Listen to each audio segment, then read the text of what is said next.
Good evening. My name is Bill Newland. The sponsoring organization for this evening's meeting is Parastudy, and you will find sheets describing what Parastudy is back next to the door back there and on this table up here. And we would ask that members please don't take the latest issue of Parastudy Review. Yours is coming in the mail. Please save it for our visitors. The order for the program this evening will be first the address by the speaker, and then we'll stand and stretch and hold the doors open and try to cool off a little bit. And then we'll have a few brief announcements, and then we'll have the question and answer period. About 6 years ago, sometime in May or June, my wife and I wrote a letter to Virginia Beach. And as a result of the answer, we went down to visit.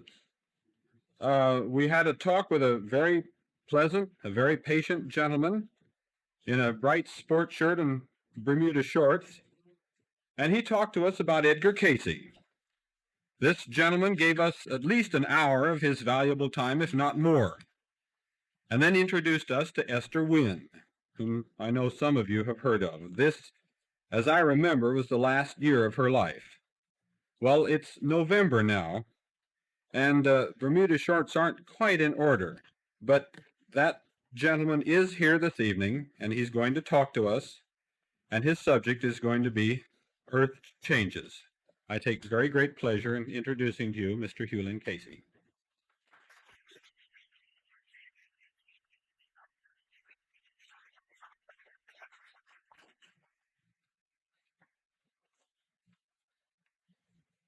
On the morning of March the 5th, 1929, the telephone rang before breakfast in Edgar Cayce's home in Virginia Beach. It had been ringing every morning before breakfast for months. And on the New York end of the telephone was the secretary of a man who owned a seat on the New York Stock Exchange. And answering the telephone in Virginia Beach was Edgar Cayce's secretary, who then stenographically recorded the dream, which was repeated, or dreams which were repeated over the telephone. On that particular morning, the dream had to do with the man seeing a bull following his brother's wife, who was walking away from him and was dressed in a red dress. Now, if you are of the Freudian persuasion, you can go to town on that dream. When Edgar Cayce interpreted it, he suggested that it was indicative of two different kinds of events. One was a personal one that had to do with the woman, and the second one had to do with the symbol of the bull, which for this man was the bull market. It just happened by coincidence that a month after this, the woman asked, you remember she was this man's brother's wife, asked the brother for a divorce. The red was the red of danger. For Edgar Cayce suggested that the bull market was about to break. Now, on April the 6th of 1929, there was another dream, again phoned before breakfast, and later, around 10, 11 o'clock, interpreted. And at this time, the dream was different.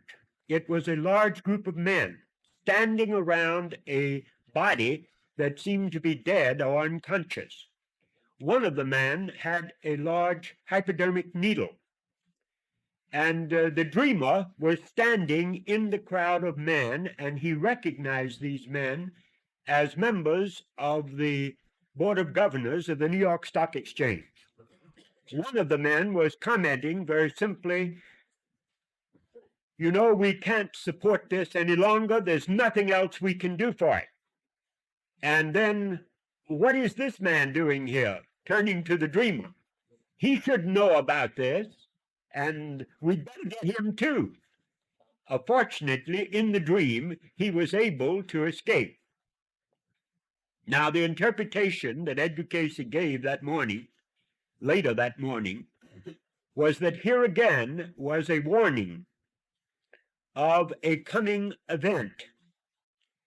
He suggested that this would mean a decline in the market, which would bring about, and he said it this way, the closing of the boards of not only in New York, but across the country, and an eventual change of the species. He said at that time to this man, interpreting his dream, "Sell everything you own. This will be supported for several moons or months, then will come the break.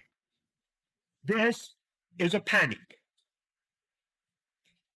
That was May the 6th, 1929.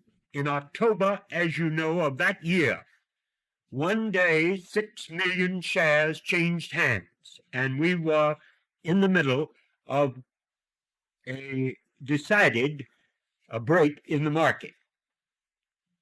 It did close the New York Stock Exchange. It did close boards or exchanges across the country, and we did go off the gold standard, as you remember.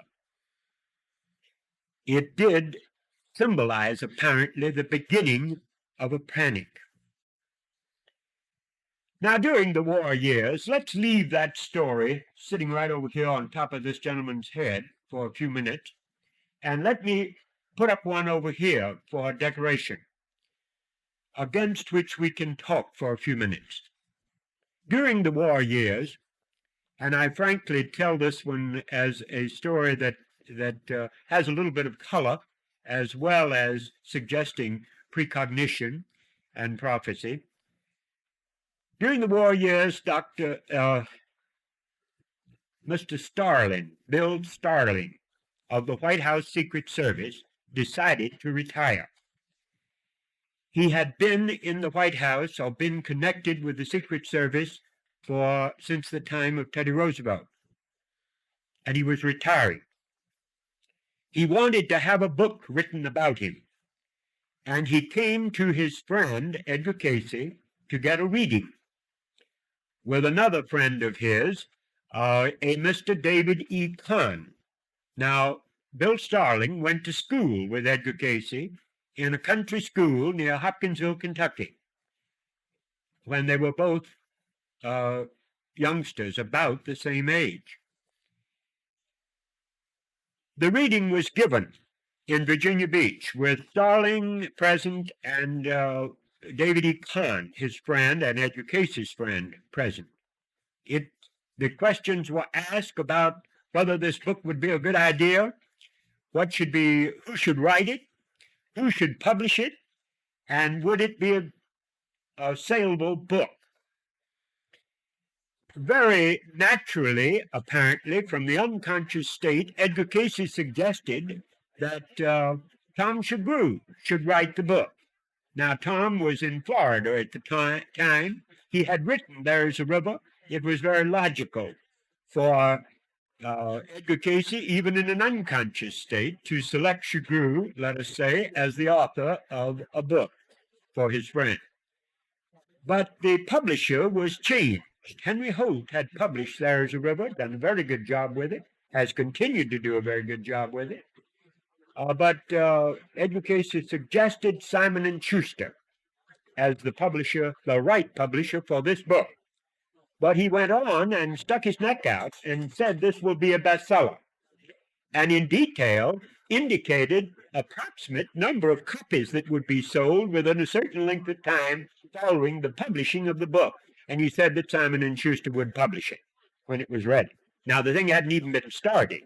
Starling went to Florida to talk to Chagru, and David E. Kahn got on the train back to New York. When he got to New York, taxes were scarce. But if you knew Mr. Kahn, you'd realize that he would get a taxi, and he got one. And he decided that he would share it. And there was a gentleman standing there with a large case on the platform, and so he invited him to ride uptown with him. As soon as the man had gotten in the cab, in the taxi cab, he said, "I'm David E. Kahn of Brunswick Television Radio." The man said, "Well, that's it. I'm Max Schuster of Simon and Schuster." He said, "You don't mean it." He said, "You know you're going to publish a book." He said, "Well, now that won't be unusual. We publish a lot of books." He said, "What's this book? What kind of book is this? Who's written the book?" "Oh," he said, "it hasn't been started yet." He said, "Well, who's going to write it?" He said, "Well, Tom Chagru." He said, "Well, that's interesting because Tom ghosted a book for us once, which has done very well. We'd be interested in seeing what's it going to be, subject is going to be." "Oh," he said, "this is going to be on Starling, on Bill Starling of the White House." He said, "Well, what's Bill Starling? What's happening to him?" "Oh, he's retiring." He said, "What are you talking about?" He said, "You know, this book you're going to publish is going to be a bestseller, and it's going to sell so many thousands of copies within a certain length of time after it's published." By this time, you can imagine Max Schuster sort of edging over in one side of the taxi cab and wondering what's happened, what's going on. And finally, Kahn told him that he had been at Virginia Beach, he'd been talking to Edgar Cayce, and that he had given him this prophecy. Well, as it happened, Tom Chagru wrote the book. And as it happened, it was sent to Simon & Schuster. And interestingly enough, Simon & Schuster, without any batting of an eyelash, took the book. And they published it. And as soon as they were getting ready to put it on the market, Max Schuster called his advertising man, and to assist it, they took pages as large as a book in the New York Times and the Herald Tribune, and they told the story of Cayce's prophecy of the book and the bestseller, and how a bestseller was born in Virginia Beach, Virginia, with a psychic giving a reading on it. Now, as it happened, this book did become a bestseller on the bestseller list for quite a while. It just happened to sell somewhere in the neighborhood of 275,000 copies, which is bestseller classification. And it just happened to make the number of copies on the date or by the time that had been prophesied. It looks like some sort of precognition here. And it makes an awful good story. It's, I think, it's been recorded on a record which Monitor came down, the Monitor, NBC Monitor, the national radio series, came down and did 13 interviews with members of the staff and with doctors and with people who had had readings, and they got a hold of this story. And so now you can get a record, a long-playing record that has Max Schuster on it, saying that this is exactly what happened and how it happened, and David E. Kahn's report on how it happened, and the story included as one of the stories on this record that has been played all over the United States, I guess. Now, some few of you, and I wonder how many at this point, are familiar with the story of Edgar Cayce only by a magazine article, or by hearing some friend, or perhaps seeing a newspaper, or getting an announcement, or being invited by someone else. Perhaps you haven't read this book, There is a River, or another pocketbook biography of Edgar Cayce, Edgar Cayce, Man of Miracles, or something else. In this country, it's now in an English edition, hardback edition back there. How many of you have not read a biography of Edgar Cayce in the audience? Good. There are not many.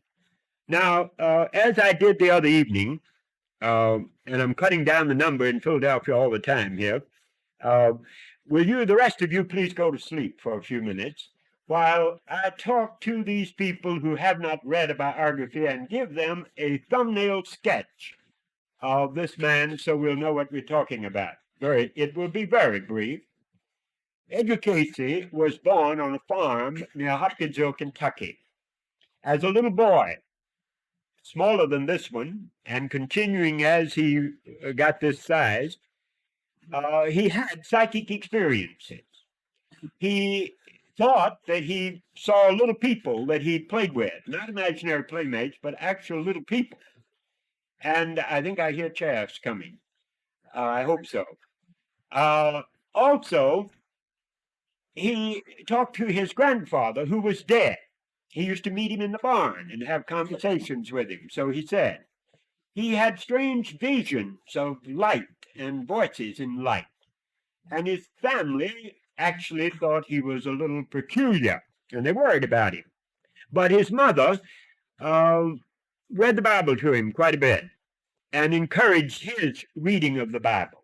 And so we have a child growing up on a farm, rather isolated, by himself, rather introverted. We do not know all of the things that happened to him as a child, but we know that as a teenager, he had other psychic experiences, and we know finally that when he arrived at 21 years old, that he had a paralysis of the throat, that the doctors tried everything they knew, and finally tried hypnosis. We know that he was not a good hypnotic subject, that they couldn't get him to respond, but that he told a doctor that he felt just like that as a child. And so the doctor thought maybe he could hypnotize himself, and he let him. And Edgar Cayce gave the first psychic reading. Now, a group of doctors continued then to bring patients to Edgar Cayce. Finally, one of them, a Dr. Wesley Ketchum, there's a booklet by Dr. Ketchum over here on the book table, wrote a report for a clinical research society in Boston. This was picked up, and the New York Times did a spread on it in 2 pages, and people from all over the world sought this man out and began to try to help him, asking him for these readings, asking him to help them by going to sleep and diagnosing their physical condition. Now, he did this for 44 years, every morning and every afternoon, with stenographers writing down what he said. And we kept copies of those, and those are the readings, the psychic readings that I will refer to, the reports from the individuals, the doctor's reports, and so forth, documenting, rather interestingly, over the years, an amazing business of medical clairvoyance. Now, later he got into, as you know, if you heard Gina Seminara speak here not long ago, or have read her book, Many Mansions and the World Within, you know that he began giving readings of a psychological nature, that he counseled people in the light of what he called a karmic pattern and reincarnation, though this was not a subject that was familiar to him at a conscious level. So that we have a picture of a variety of kinds of psychic information coming through, many of them by questions, over a period of 44 years. If you come to Virginia Beach and want to look at some psychic information, I can sit you down now in front of 1,000 or 2,000 or 3,000 or 5,000 or 10,000. You can read both the reports and the readings themselves and see from an index exactly what this man said on a variety of subjects. Now, tonight, we are here to discuss what he said and perhaps some of the implications and the theories lying back of his statements regarding the changes in the earth, world changes. it was announced here as Earth changes. I think the subject that you saw in the announcement was world changes. Now, I'd like to give you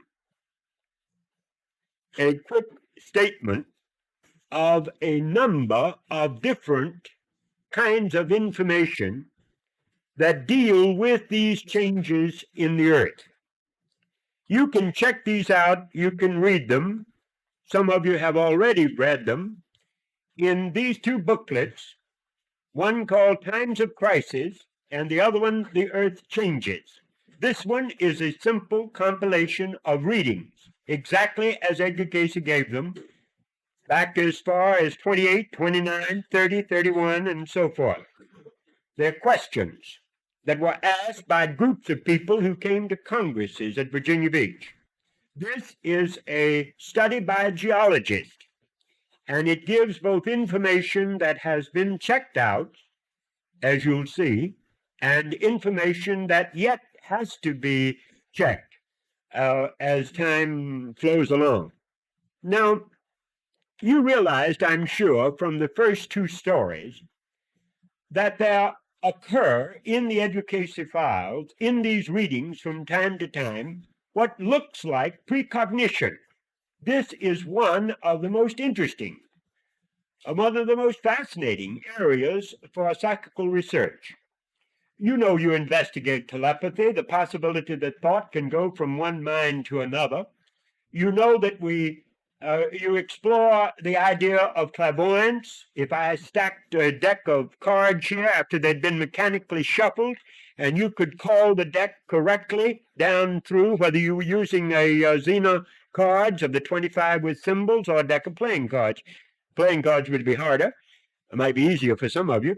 But if you could call them correctly, no one would know what these were. And this would be clairvoyance. Or if you could pick up something that was under the ground, like a gold mine or an oil well, which Edgar Cayce didn't do very well with at times.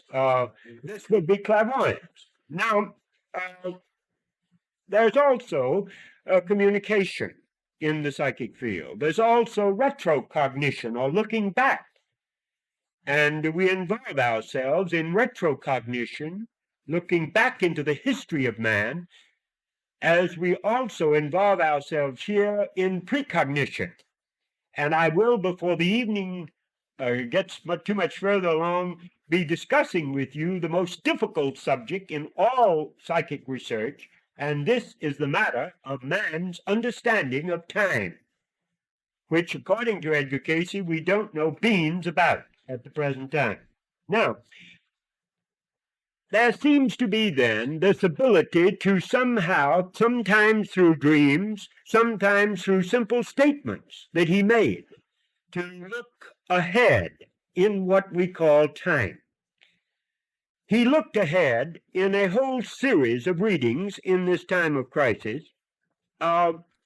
He looked ahead to the times when we entered a period of what he said was a very important period of 40 years.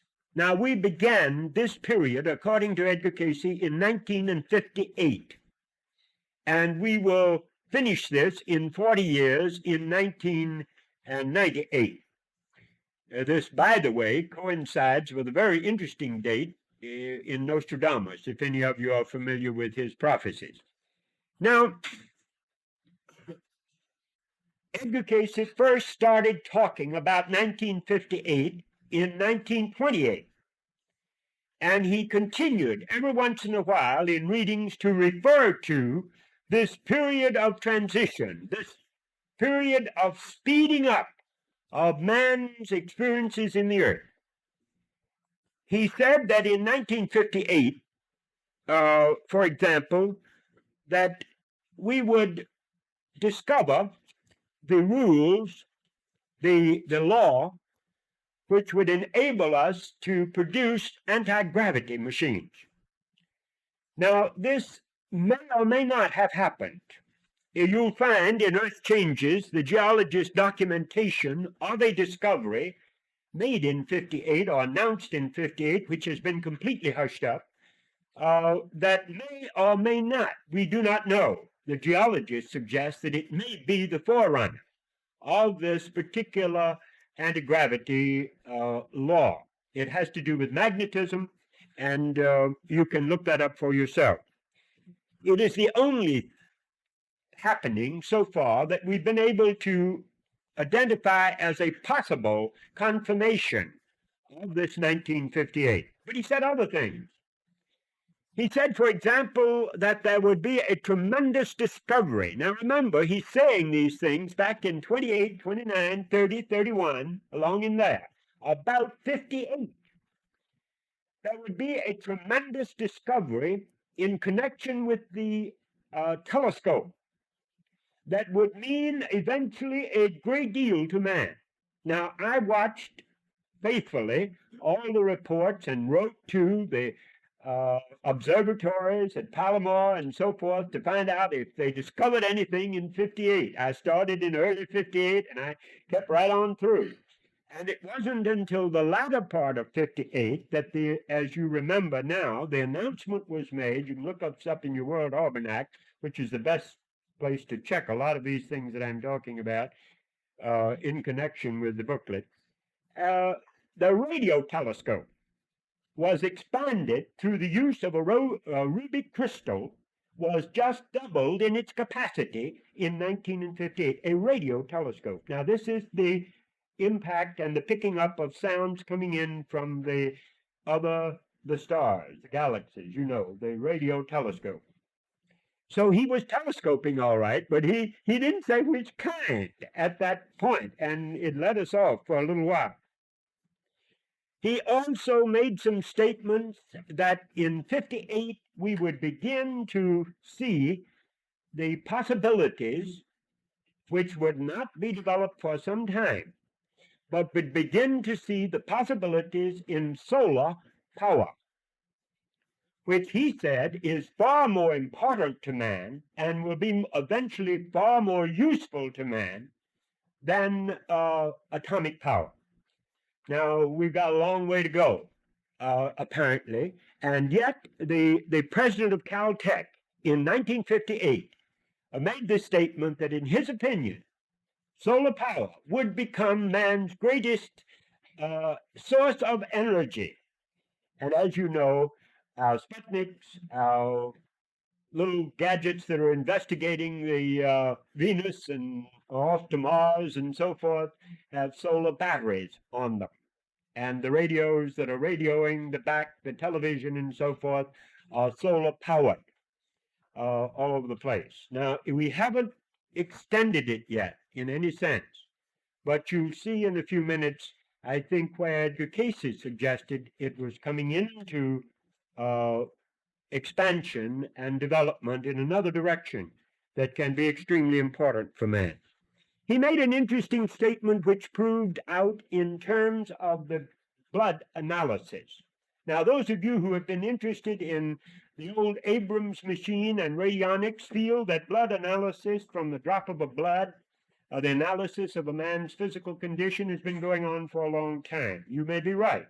Edgar Cayce gave some fascinating readings on the early Abrams machine, leading to the radionics development, which is, by the way, under severe persecution all over the country at the present time. But in Johns Hopkins, in 1958, there appeared an announcement that they were able to diagnose from a drop of blood just a whole variety of physical conditions of bodies. You give them a drop of blood and they can tell you what's wrong with you within certain range, within certain categories. So this analysis apparently developed. Now, there were some interesting statements also made in the Edgar Cayce readings that in 58 we would see the beginning of a speed up of Earth changes. Not only would the great scientific developments take place and begin to expand. Look at when we went into space with the first Sputnik.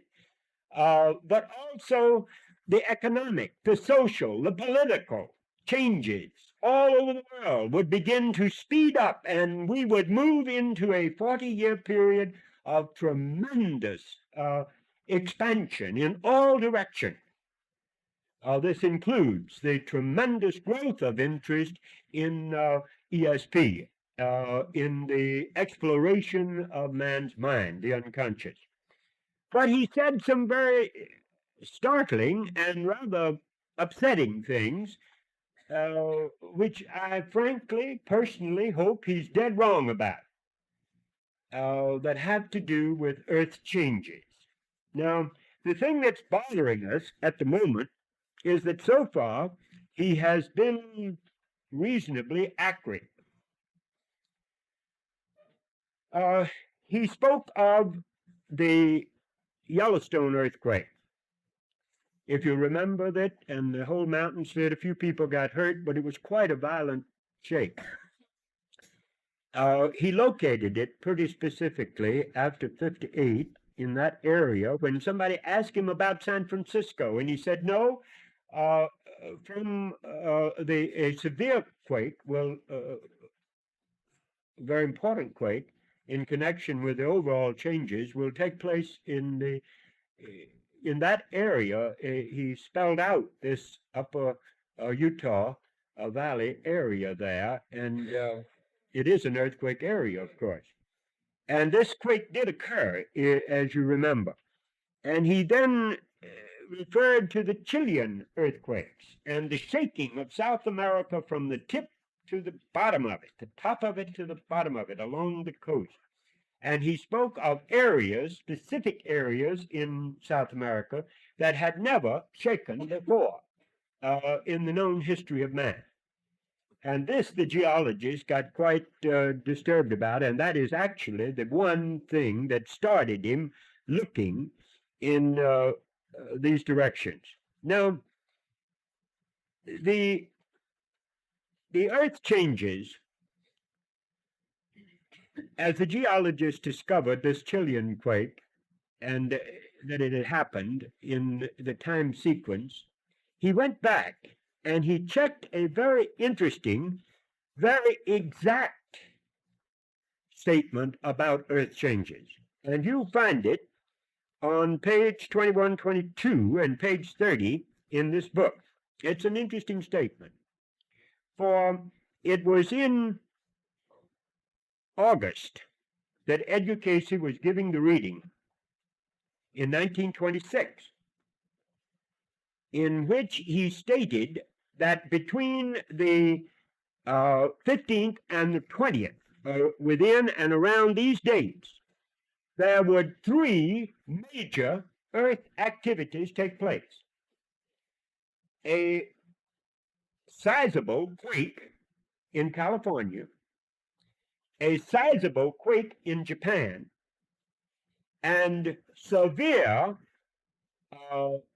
storm disturbances in the West Indies.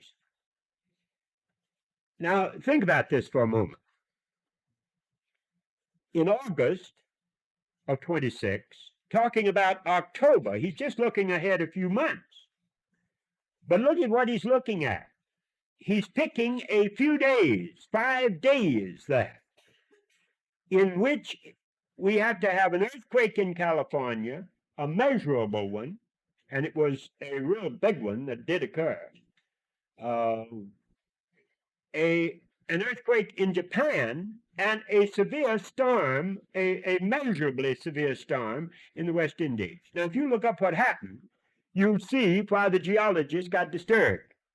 Because the earthquake happened in California, it happened in Japan, and the worst storm up to that time in the history of the West Indies hurricanes occurred in that October within those dates.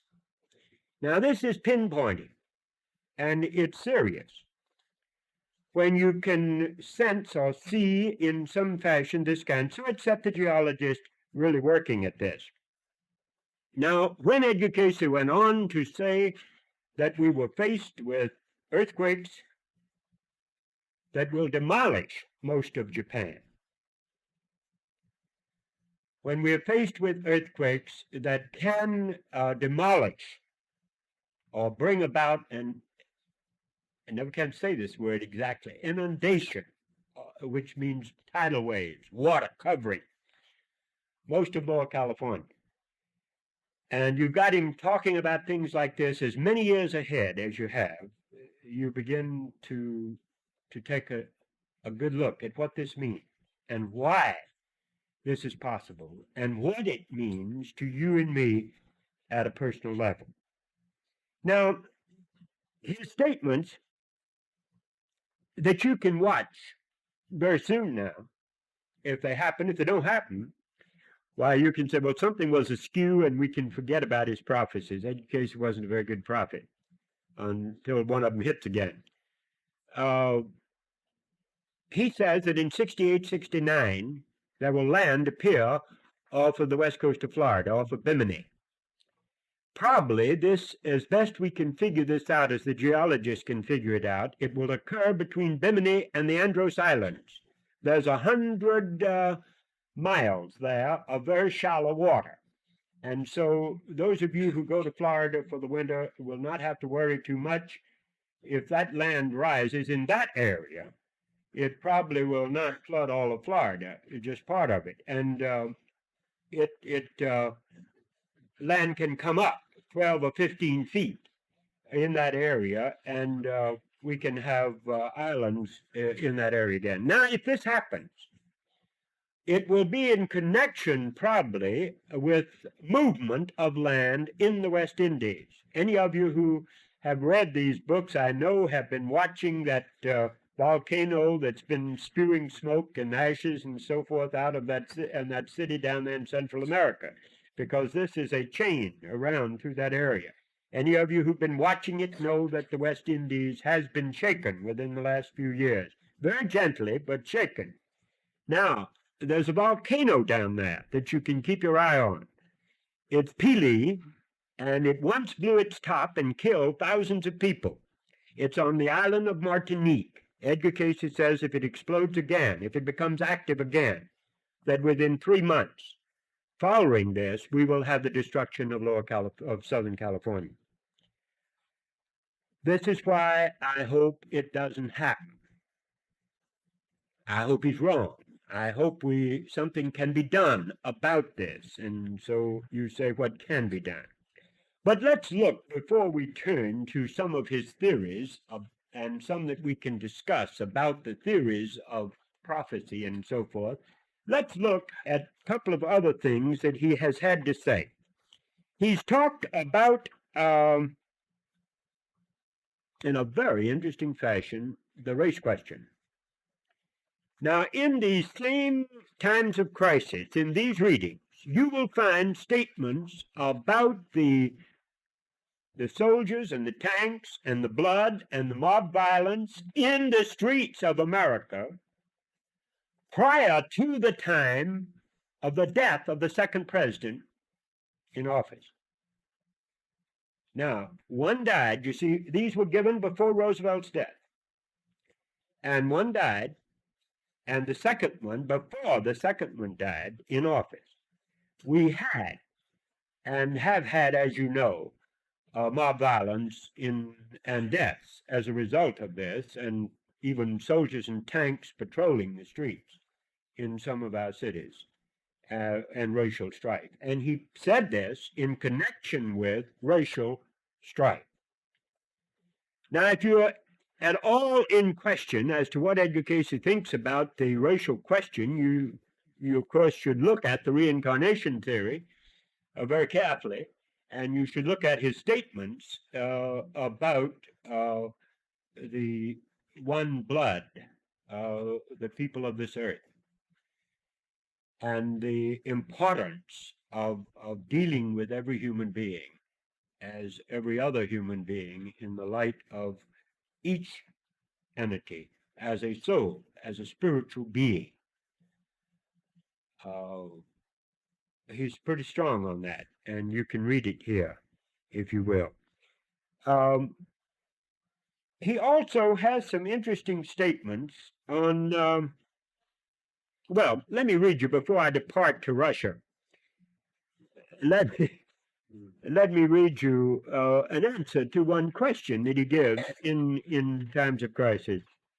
What should be our attitude? Now, remember, this was asked at a Congress in Virginia, and Virginia wasn't even in as good a shape at that time as it is now in regard to these attitudes.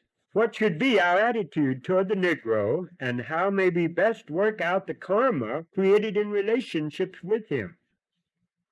He is thy brother.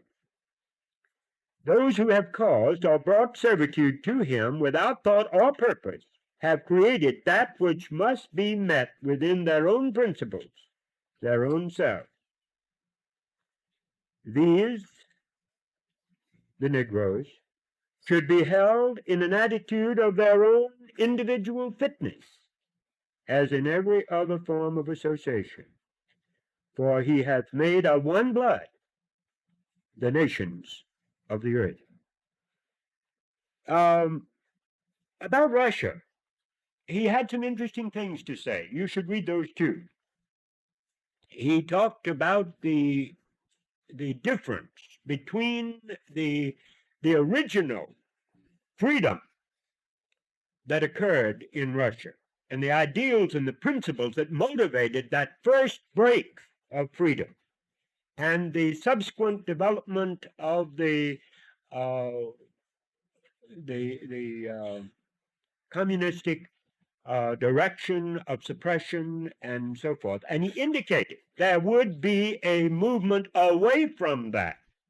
Now, in this, he suggested a very interesting theory that I don't know anything about, but I'll just throw it in here for you to think about it. He suggested in 2 or 3 readings, in giving readings on people, in one case, a reference to Ospensky, P.D. Ospensky, who came out of Russia, you remember, and apparently is coming back in Russia again, for it was in this connection. You give about 2 or 3 generations, and you'll have people born back in Russia whose attitudes and whose religious concepts will be completely different. And there will come a change. Now, this is what is suggested. You say, but they're going to educate them differently. Yeah. But this is kind of education that runs further back into the soul memory and will come out, will show up, according to him. We'll have changes there, but as long as there is pressure, as long as there is suffering, as long as there is containment of this fashion, of course, we'll have trouble. But he indicated the barring of relationship between Russia and the United States, and he indicated absolutely no atomic war before 1998, and none then as a suggestion of the destruction. In fact, when asked about it, he said that we'll be far too busy by that time with other things.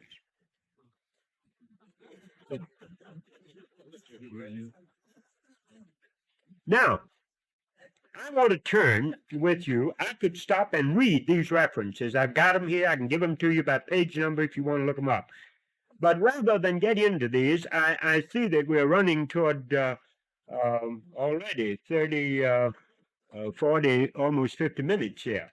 And I want to get into a couple of the theories that are advanced in these readings for me, the thinking about this, the whys and the wherefores, the laws that may be involved here, the concepts that lie back of this that would make possible such capacity as this man seemed to manifest, would be far more important for us than the individual little things that may or may not happen within the framework. Apparently, this 40-year period is like a tremendous big Olympic Games. And all the souls that can possibly get back are rushing back to be here, to look at it and take part in it. It's a fabulous, a wonderful time to be alive. An exciting time to be alive. Now, the reason for this in Edgar Cayce's thinking is twofold. Number one, He insisted, and where he got this, I have not been able to figure out. I have at times, particularly when I was working on the medical research and working with parapsychologists and uh, doctors of philosophy and psychology and so forth, I wish he had never opened his mouth about this word Atlantis. Because it's made it awfully difficult to talk to people. They look at you and they say, they listen to you as if they weren't hearing you. And then they say, but didn't he say something about that lost continent of Atlantis? And you say, yes, he did. And they say, oh, then they go right on out the window. And you never get them to look at the rest of it. He did. He said a great deal about Atlantis. He said that man is much older than we think he is. He talked about the 1,000,000 years that man has been here, just as it's being talked about now with the new drawings and the carbon datings. And he talked about it before carbon datings. He talked about the differences in the ice age that have since been confirmed by carbon dating. And he talked about a prehistoric civilization in both the Pacific, in Lemuria, Mu, and in Atlantis, in the Atlantic Ocean, in great continental areas that he said had highly evolved civilizations, one of them reaching very high mechanical civilization to the point of destroying themselves. The use of crystals and the sun's rays and a power more destructive than atomic power.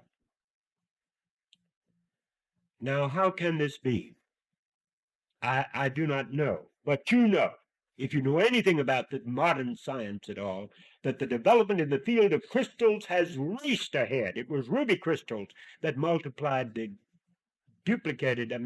magnified twice over the radio telescope, that is used in crystal, the tiny little sets that we're now using, seeing the miniatures of everything. Tremendous development with crystal. He said there is a crystal that will break the rays of the sun, that can use it for destructive power, that we are on the verge of discovering. We may have it in the laser, of course. We may have the forerunner of this thing. We don't know. But he said that this civilization is pouring back into, and they're coming all over the world, these people with this tremendous knowledge of the control of matter.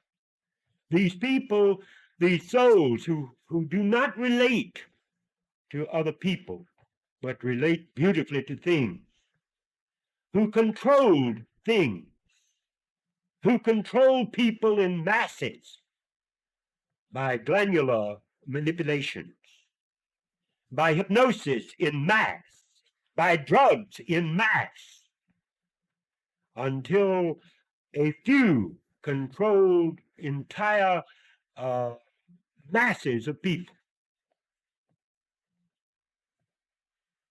If you've ever walked down, any of you ladies, down the grocery aisle and gotten to the cash register and found that you had 2 of something instead of 1, you may be seeing the forerunner of the tremendous power of suggestion that caught you one night at your television set and said, buy 2 Post Toasties, not 1.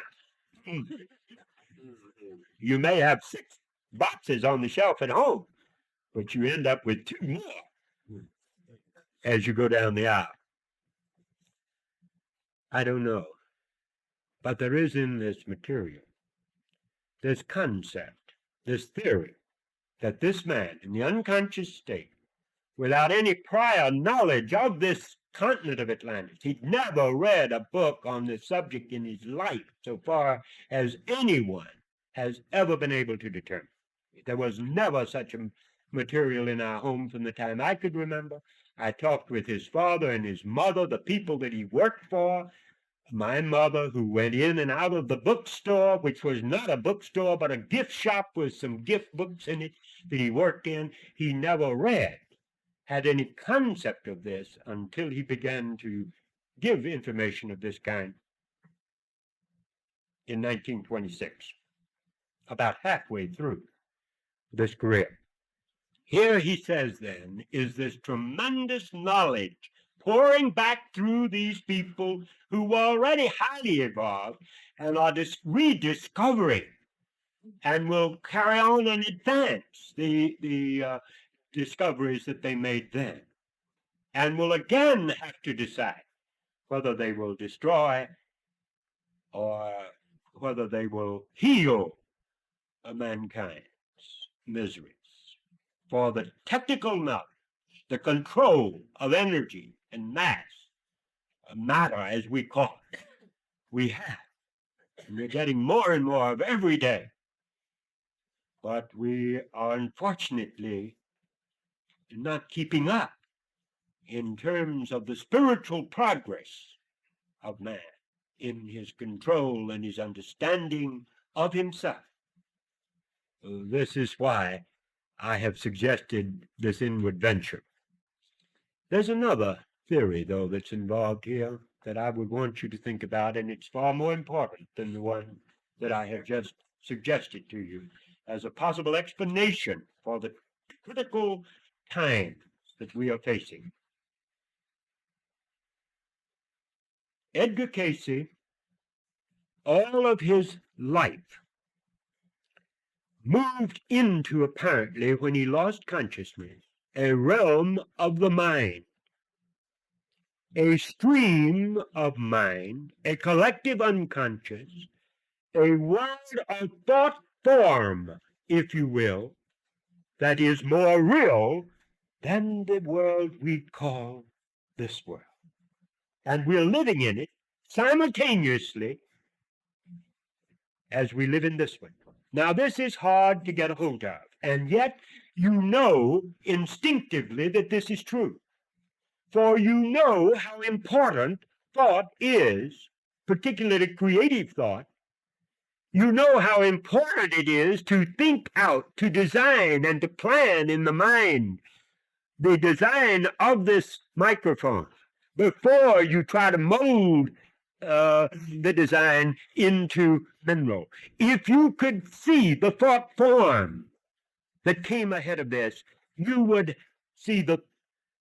predict the coming of that microphone. You could see the thought world that is more real, that is the real world that motivates, that influences us constantly. And all of us partake of and are involved in the creation of these thought forms within this world. Now, this is the tragedy of our society.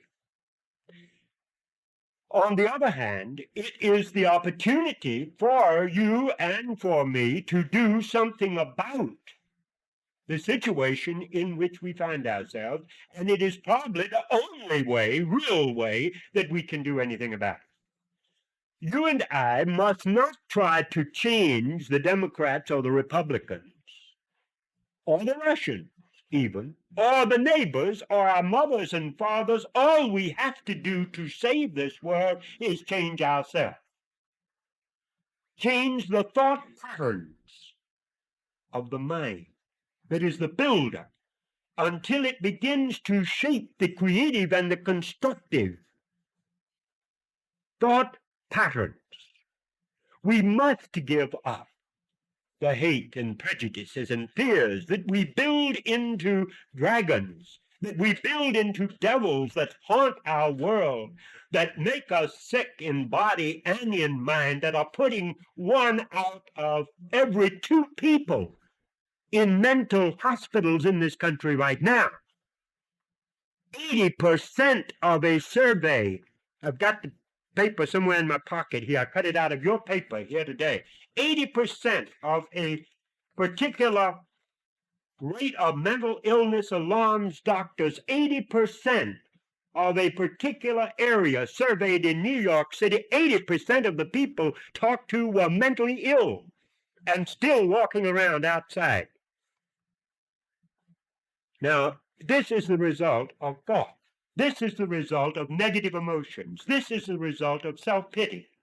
This is the result of the illness of anger and hate and fear and greed and all of the negatives that we all know about because we enjoy them so enough, we do not do a damn thing about it.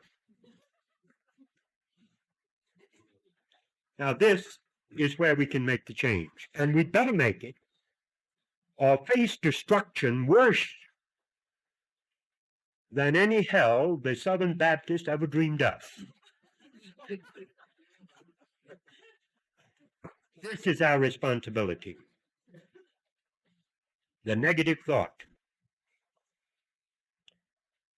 As we align ourselves with the spiritual, creative thought patterns, that which we believe in and know to be good, you don't have to follow mine. You have just to follow that which you believe in.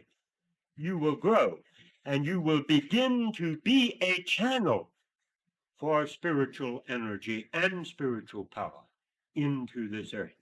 And we all can be that.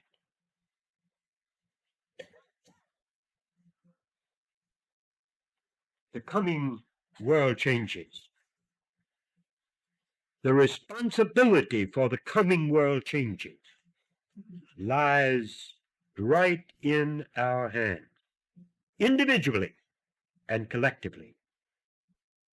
And because you would come out on a rainy night, even if you thought you were going to hear just a wild-haired bunch of prophecies, you are more responsible than the average person. Let's begin to do something about these changes in the earth. Thank you very much.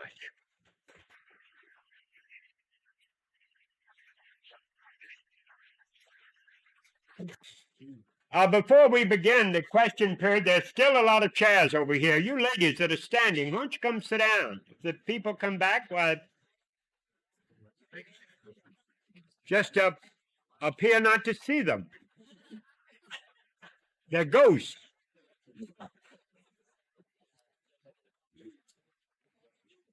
May I recommend that you take a look at this book table over here. Some of you have already been browsing at it and picking up items over there. This, for these times, at least has an appropriate title for the lecture tonight. These are lectures of mine that have been put into print. One of them on the time barrier.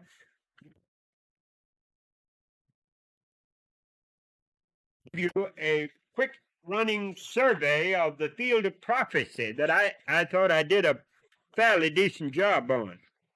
And there's one here on karma and grace that will make a lot of sense to you, to some of you at least, in connection with the guilt complexes and problems that you run into when you start trying to change the negative emotions.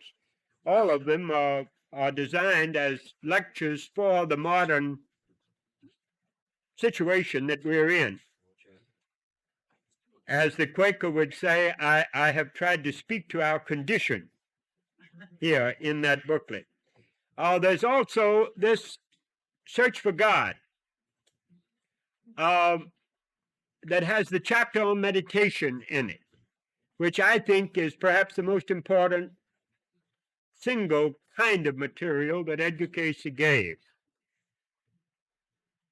Important in terms of being usable for the average person now in changing his life, in making a difference. And it's a very simple, but simply stated, but important material on the subject of meditation and the spiritual laws that are involved in the various essays here.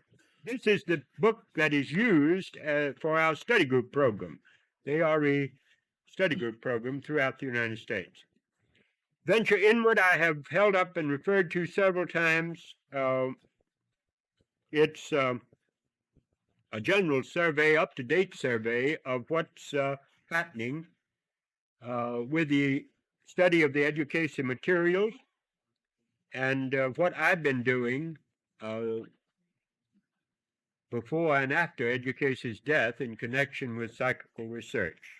Some of you might find parts of that interesting and helpful. Now for your questions. I will try tonight to keep from making speeches. My problem. Have a brief couple of announcements. If you don't. This gentleman wants to make an announcement. I'd like to get those. Are there any more blue slips to come in? Pass them up very quickly, please. Ralph Hennard is going to be at the Ray Street Meeting House Monday, this coming Monday. Meditation at 7:30, and his address at 8 o'clock. Arthur Ford says he is one of the most spiritual men he has ever met. That's a good recommendation, for me at least. The Peace Pilgrim will be at Paris Study Center. When? What date? December the 4th, Friday, December the 4th, at 8:30. Now, the door prize, which we may have autographed, is Venture Inward. May we? Get one of the children. You're passing the buck. Yeah. Here. Just reach your hand in and take out one slip. Yeah. Mrs. W.C. Featherall, Westchester, PA. One copy of Venture Inward. You'll have to come and claim it.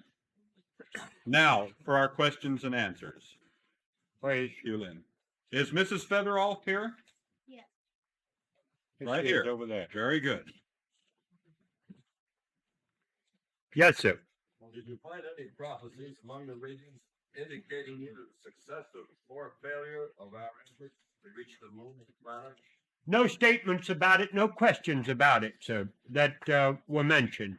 Edgar Cayce did suggest in many readings that there was life, an infinite variety of life in the universe, but not three-dimensional life, according to him, in our solar system. This means on our immediate planets, of course. Life, but not life as we know it in our three-dimensional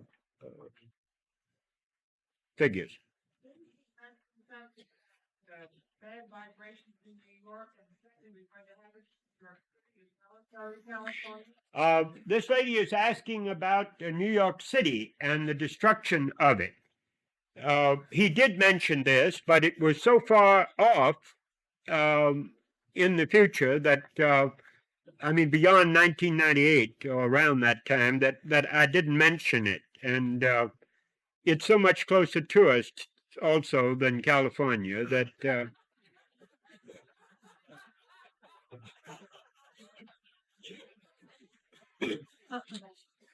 Yes, sir. You mentioned this, shall we say, deadline in 1998. What is to be expected at that time? This is the end of a 40-year period. What kind of an end would it be? Apparently, it's going to be a pretty good end, but he did not go into any detail as to describing this. The changes will level off after that period, apparently. But he did not go into detail so far as physical changes in structure were concerned. Yes, sir. Did he mention anything about war during this 40 No. No wars, little wars, but no big wars within this period. And no atomic war at all. In fact, when asked about this, as I said, he said we're going to be much busier with other things. Sir? Yes, sir. Is there any indication in the readings of a prediction of a world teacher around the 80s and the 70s as indicated by other occult groups in the last century? Is there any indication of a world teacher around the 70s or the 80s, as indicated by many other occult groups? There's indication of a growing, let me see if I can say this, because I'm going on tape here. I have to watch it.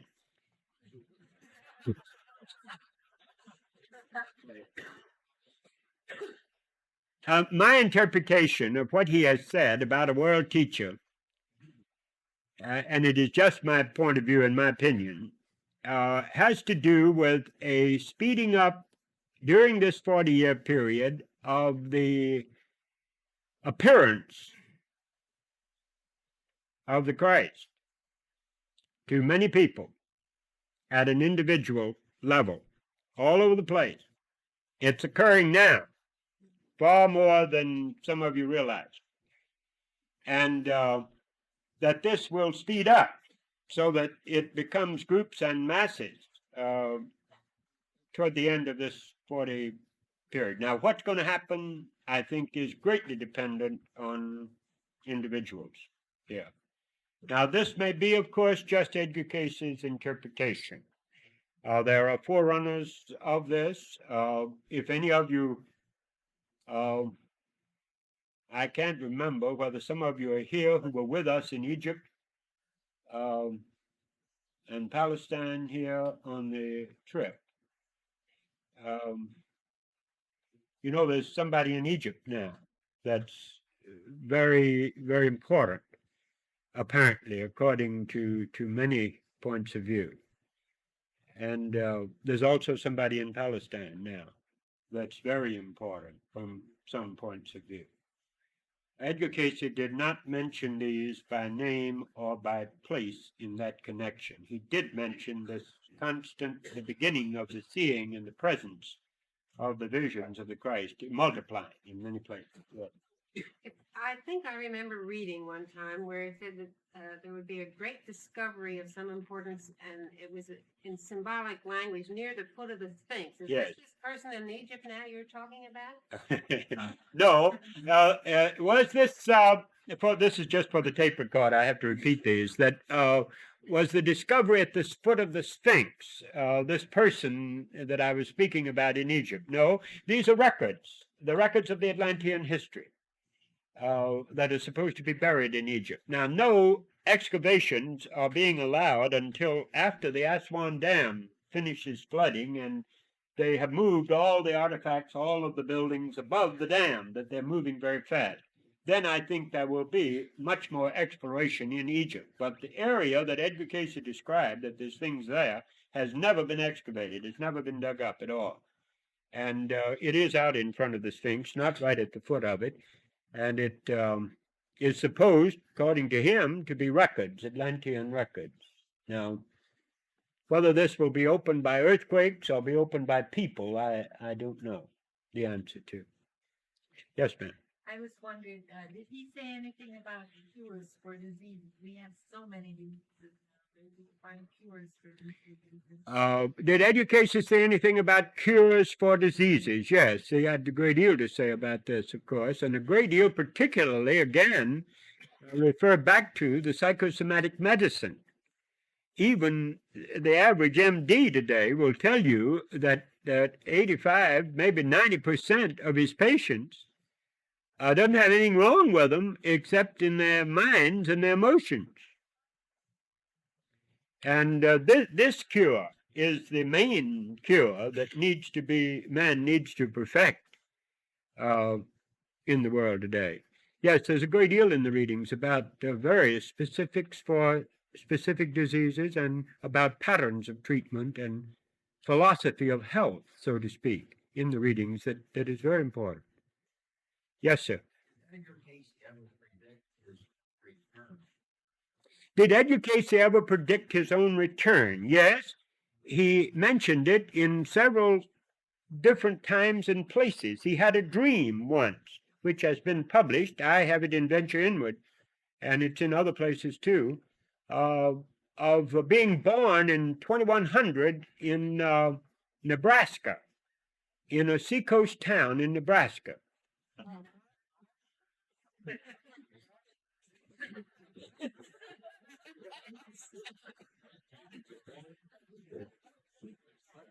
Yes, ma'am.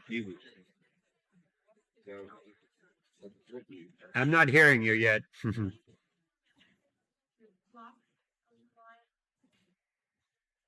The principles of philosophy?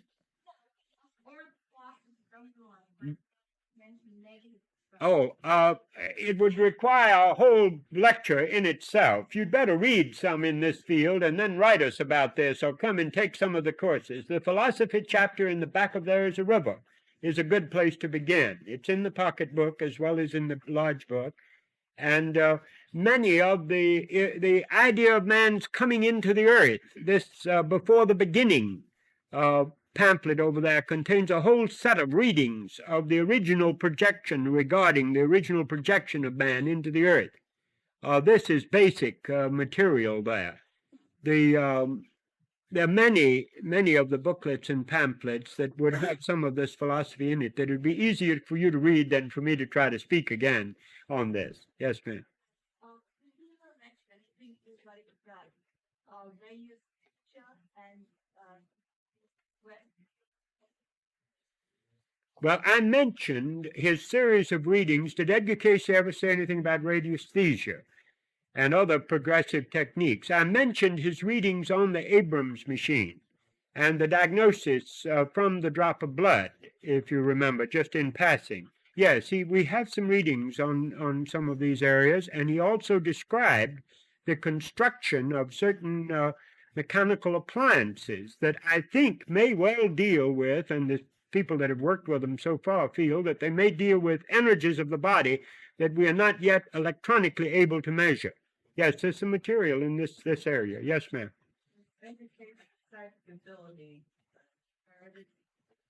Was Edgar Cayce's psychic ability inherited? Not that I know of. I have not seen any indications of this. There's a river does mention that his grandfather had something psychic ability, and people have asked me, of course, about my children and my brother's children, but I do not personally feel that this is necessarily an inherited characteristic. There's no evidence for it at the present time. Yes, sir. With this dream about being born on the seacoast of Nebraska, you were going to tell us more about this dream. You said Monday night. More about this dream on the seacoast town in Nebraska, and I said I was going to tell you more about it on Monday, and some of them came back to hear about that. And this is printed. Of course, he was born in the seacoast town in Nebraska, and he was saying as a little boy in the dream that he was Edgar Cayce, and that he didn't have this big name that they were trying to give him. He was just a tiny child, and there were a whole group apparently of scientists who had come to investigate him because he was talking and claiming past a retrocognition, memory of a past life, and they took him, these scientists with bald heads and big thick glasses, very tall, in 2100, they all got into this cigar-like shaped vehicle that moved very fast along the surface of the earth, above the earth, but very close to it.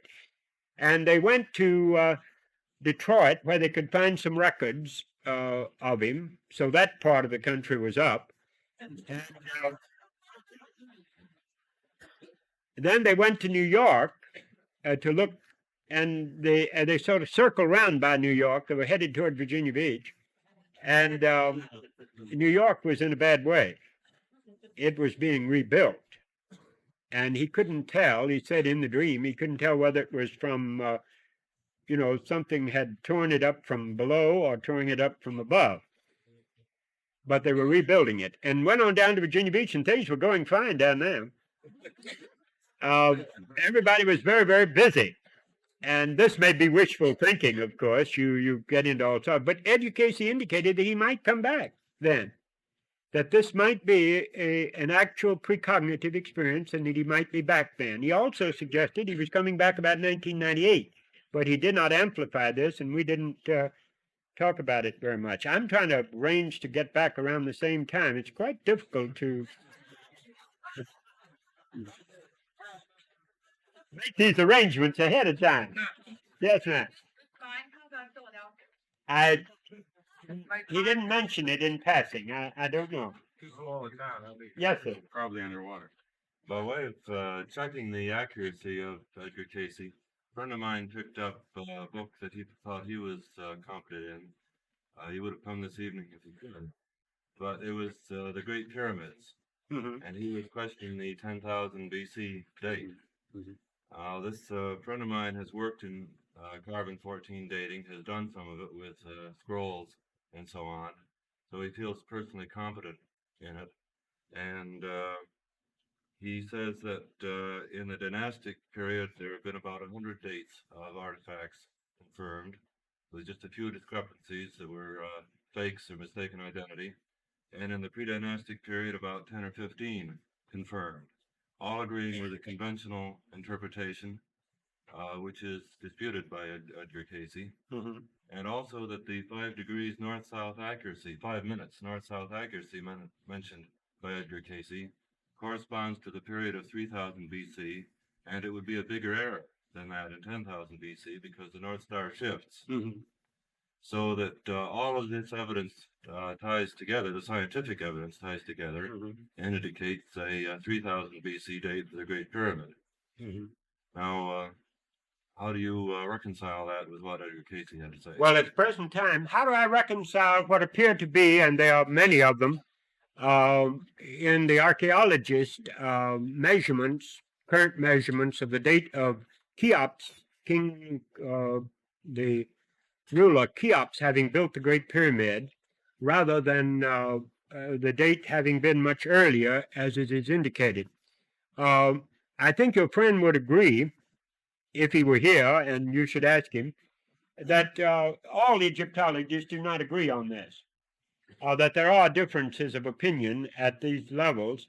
Edgar Cayce said that Cheops repaired the Great Pyramid, and that the markings that are in the chamber above the king's chamber were put in there, you see, were repairs that were made on it, and that this is the only actual date that connects Cheops with the Great Pyramid. Now, this is something that there is a great deal of argument about, and a great many different opinions. The majority of Egyptologists, of course, at the present time, do not date anything like ancient Egyptian history, building period of this kind, back beyond the present accepted dates. If they did, it would throw the entire historical calendar all out of shape, of course.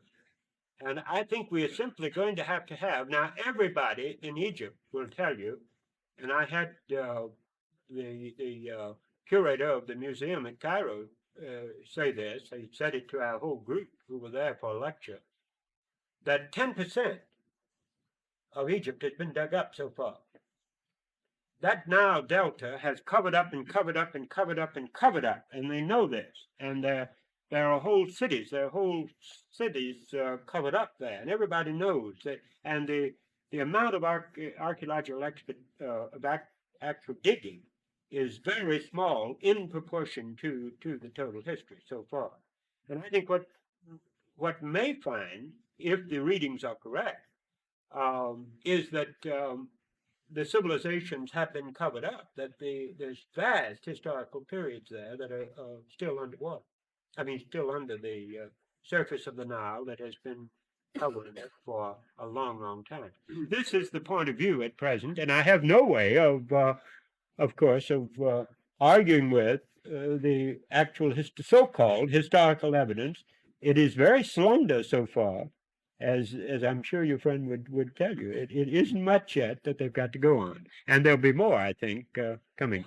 A psychic trance. Did Edgar Cayce ever discuss to what extent mankind yet has within his power to control the destiny of the cataclysmic state? I think has Edgar Cayce ever discussed the power that man has to change the destiny and shape these cataclysms, or stop them, control them in some way? This is involved in this theory of the thought forms. He insisted that these thought forms that we create affect, interpenetrate what we call matter. This thought form is a world of energy, you see, and the thought is a shaping of a finer kind of matter which interpenetrates our physical world. And that as these thought forms are purified, that we can balance the cataclysmic, even, kind of destruction that is possible. And this is in terms of thought control. The kind of thought, the energy that is used, the destructiveness of thought, because it, at a thought level, interpenetrates what we know as matter at the present time. And it can be, just as the biblical accounts suggest this, of course, again and again and again, that man can develop control of this kind. Was there any evidence that those thought forms could be transmitted instantaneously from one place to another? In the Atlantean period, yes, sir. Yes. There's something about the understanding of your mind. Well, I ran out of time.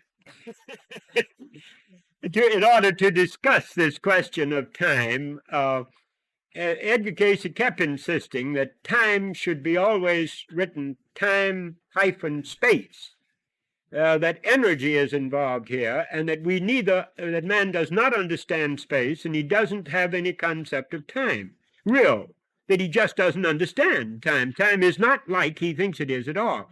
And he speaks of a oneness of time and a oneness of space that is dimensional and does not relate to 3 dimensions, just 3 dimensions as we know it. We have for convenience in the earth. He insists that we for convenience divide everything into 3 dimensionals because we're in a 3-dimensional world at present. And that's all we know is 3 dimensions. So we divide time and space. We have these in 3 dimensions, you see, the past, present, and future, and height and breadth and depth. And we even got God divided into 3.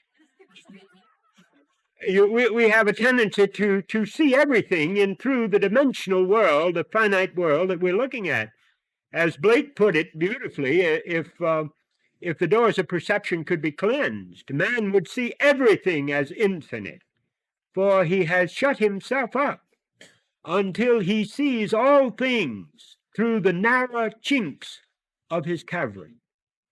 We see through the glass darkly, as Paul put it, and we are not seeing time as it really is. There's a oneness of time. All of these incarnations, for example, are not in sequence as we think they are at all. And it's a very difficult subject to get into. Has he been able to prove reincarnation by looking back over prior existences and digging up other facts to bear? Has Edgar Cayce been able to prove reincarnation by looking back over prior times and then having the things dug up? This is not proof, sir, of reincarnation, unfortunately. It only is proof of good clairvoyance or telepathy, or even communication with the dead. There are all sorts of problems about proof. There is a lot of evidence, but you will not come easily upon proof of reincarnation.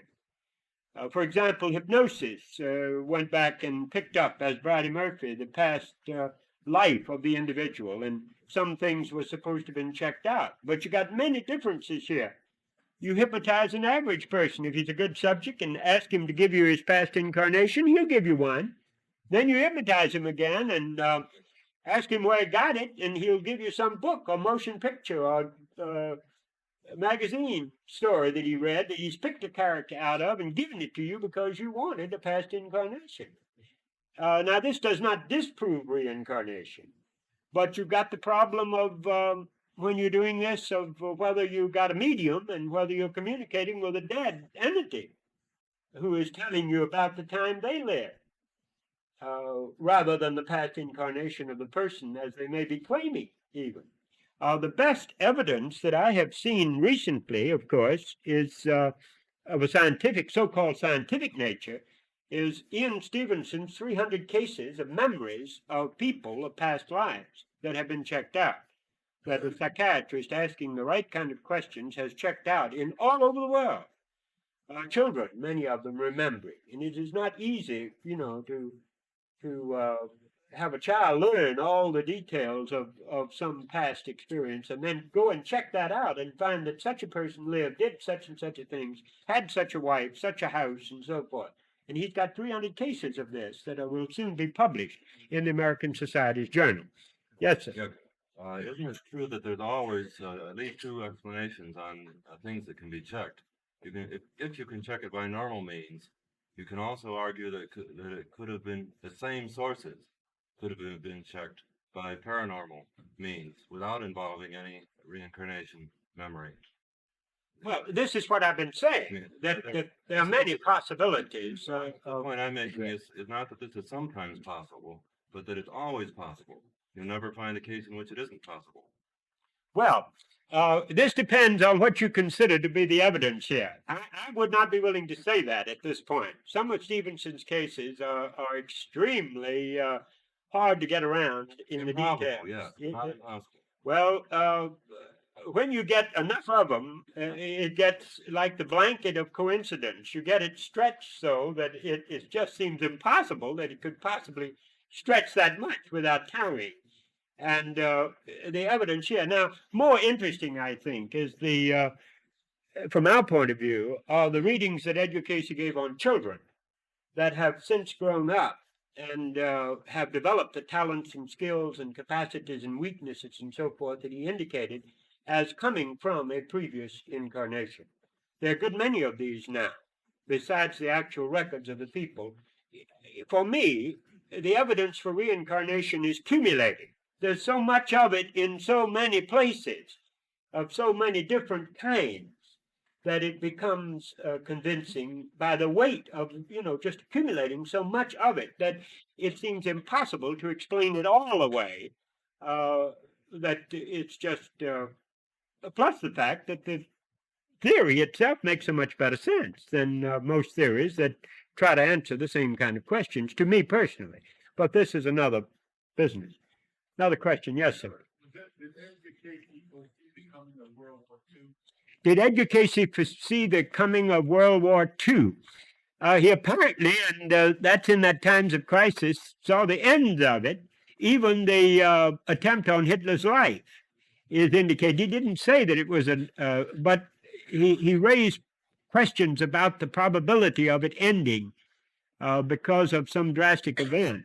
And then he did also get rather interesting information before Japan linked up and Italy before all of that detail material was worked out. It probably was in the minds of a lot of people, you see, but he apparently picked it up, the connection between Germany and Austria and Italy and Japan in getting together long before they got together in any actual known formation. Yes, sir. How much of a correlation is there between Cayce's prophecies and those I have not made. How much correlation is there between Cayce's prophecies and Nostradamus? I don't know the answer to that. I haven't made enough study of this to be able to say. Yes, sir. How do you explain your father's psychic ability? How do I explain Edgar Cayce's psychic ability? I don't, sir. I use in Venture Inward the same explanation that he gave. He was asked this many, many times, and his answer was more difficult than what he did, in a way. He said that in previous incarnations in the earth, he had developed and used psychic capacity, psychic sensitivity to try to help other people, and that this was like a talent, an ability, which he was attempting to use constructively now. And that actually, at any given reading, he made contact. His unconscious mind, by being directed by suggestion, made contact with the unconscious mind of the person who had asked for the information. And that this was a communion between the unconscious of the person who had asked and his unconscious mind. And that this is how the information was transmitted. In other words, an amazing business of telepathy at an unconscious level. Now, he also spoke of picking up from the world of thought form what he could decide or pull down that would fit that particular individual or case. Now, where he got into the memory of retrocognition, the memory of previous lives for people, he said that he was reading their memory, their unconscious soul memory, so to speak, or their cache, if you want to call it that. Yes, sir. Was he in any sense a biblical scholar, and did he identify himself in any way with biblical? Was Edgar Cayce a biblical scholar? Edgar Cayce read the Bible once for every year of his life, and a couple for good measure on the side. he was very conversant with the Bible, could quote large, long passages of it. You see the biblical language occurring in his readings all over the place. It was the best language his unconscious had to work with, I guess. He maintained an active interest in an Orthodox church, first the Disciple of Christ, or Christian church, and then the Presbyterian church, up until the time of his, practically till the time of his death. He taught Sunday school, he worked in a church. He felt that this was a place to serve and work. And he had a very good working knowledge and a wonderful understanding from his point of view of the Bible. Yes, I ma'am. was going to ask a similar question. I remember in reading there's a river that he was a student of the Bible and that he had difficulty reconciling his ability with the Bible. And I think that he eventually did. Would it be possible for you to explain how he did? No. This lady is saying that Edgar Cayce, apparently from his biographies, had difficulty reconciling his abilities and some of the material that came through from the unconscious state with his concepts and ideas of the Bible. He certainly did. Reincarnation was one of these. He had great difficulty trying to fit this into his understanding of the Bible. I think he rationalized himself into it. He read reincarnation into the Bible, if you want to call it that. Personally, I think it's there, but that's another story. But he rationalized. He read this in. He had great difficulty at this level, and he worked at it diligently all of his life. This man spent some time in prayer and meditation every day of his life. This was a religious-minded person, but not a fanatic, not a person who tried to push other people around about this. He tried diligently, constantly to push himself in these areas. Yes, ma'am. Did he have anything about the population of the world? When density What about the population of the world? Edgar Cayce got out of that one real easy by using Atlantis. He said that in the Atlantean civilizations, prehistoric, none of which has been proven, as you recognize, of course, in the Lemurian civilizations in the Pacific, that there were many, many, many more souls here then than there are now, and that we are just beginning. There were great cataclysmic changes when these great continental areas were destroyed, and that their bodies have just been multiplying enough for the souls to get back recently, and they're multiplying more rapidly now, of course, and we're moving back toward that same kind of saturation point. Yes. He has been dead some 20 years. He suggests who might be equal to him, or not quite, or would there be anyone come along who would carry on his work? Did Edgar Cayce suggest that anybody would come forward who would carry on his work, or that would be equal to his capacity and ability? Found anyone who might? No, we haven't found anyone who might do this. So far as my personal opinion of this, I haven't seen it yet. We look for people all the time, of course. There are many gifted psychics alive today, many, many of them. What they do with it is another story. Now, the readings, of course, insist that we all have these capacities, and that it's a matter of discipline, a matter of directing them constructively in order that they may grow and develop without destroying the personality in their expression. And this takes a bit of doing. But it is possible that there are people sitting here who could, in my opinion, do much more than Edgar Cayce did if they'll pay the price for it. But the price is a discipline of the emotions and of the mind and of direction of the ideals and the purposes that will point in constructive directions. Yes, sir. Towards the end of your talk, we mentioned certain steps that we as individuals take. Mhm. This philosophy, is there any particular government take in terms of its relationship to the communist? Are there any suggestions in the Edgar Cayce reading regarding the steps that government might take? There were not too many questions asked about this. There are some readings on international affairs and governmental affairs by some people, but he wouldn't give readings for people unless they were capable of doing something about them.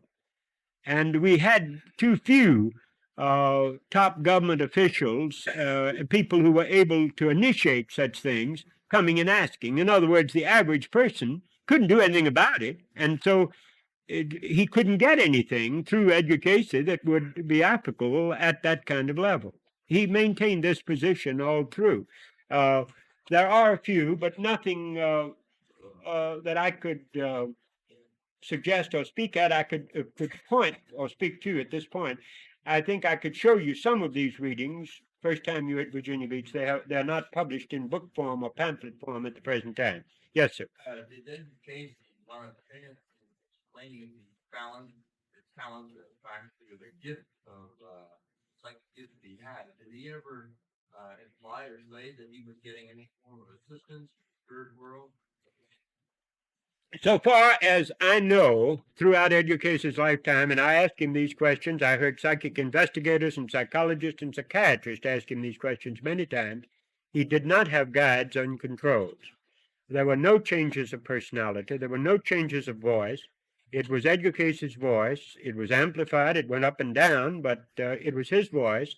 He did not identify entities as such taking over or controls. He did speak of this world of thought form. He did communicate in this state. We heard conversation that he carried on with people who were dead. He consciously was aware of people who had passed on at times. We had ghosts for breakfast sometimes, and lunch and dinner. But he was not... this was not a matter of reading, of the readings being given with this kind of assistance. Yes, ma'am. How has what? How has Edgar Cayce behaved since he's been dead? If all the reports that come through individuals and psychics and so forth are true, he's been much busier since he's been dead than he was while he was here. From my point of view, personally, at a very personal level, I frankly must say that I've been much closer, I think, to Edgar Cayce since he died than I was when he was here. And only people who understand what I'm talking about at this level can understand this. But this is true. Very, very true for me. But I think he's been quite busy, quite lively. There's a gentleman who hasn't asked a question back there. Why did Edgar Cayce refer to We. He was referring, he said, why did he use the we? A rhetorical we, perhaps, but also the unconscious of the person and his unconscious, giving information that dealt with the flesh body of the individual involved. This is what he said in this connection. We're running toward 10, my goodness, 10:30. When are we supposed to be out of here? Didn't he often say, if my memory serves me right, that while in the state of trance, he would be communicating with the subconscious mind of the person in question and be getting his information from the soul of the individual that was in trouble? Yes, I said that in answering this gentleman's question over here. There was the unconscious of the person who was who had asked for the reading that the information came from. Yes, ma'am. Thank you very much. You know, this is a pet interest and a particular interest of mine.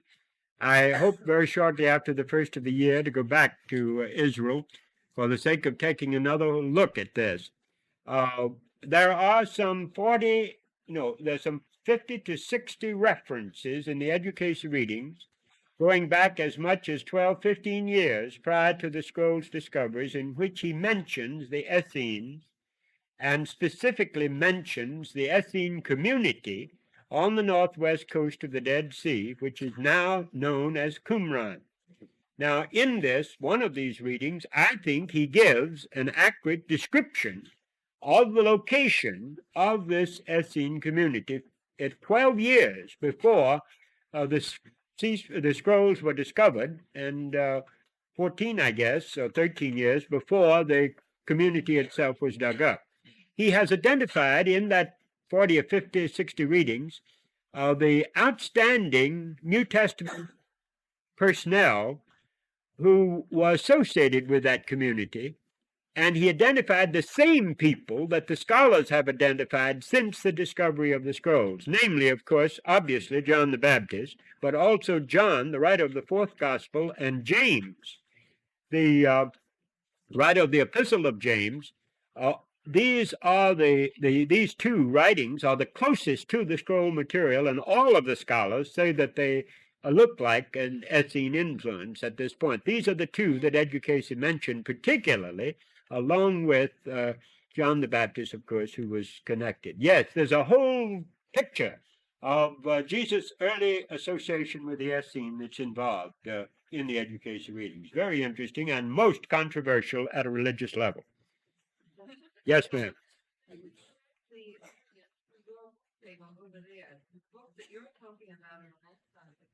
All right.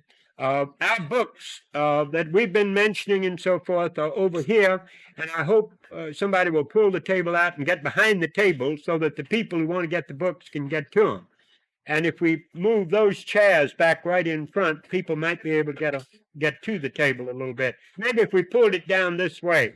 You have been wonderful. It's almost 10:30, and I think we'd better let you escape and go home.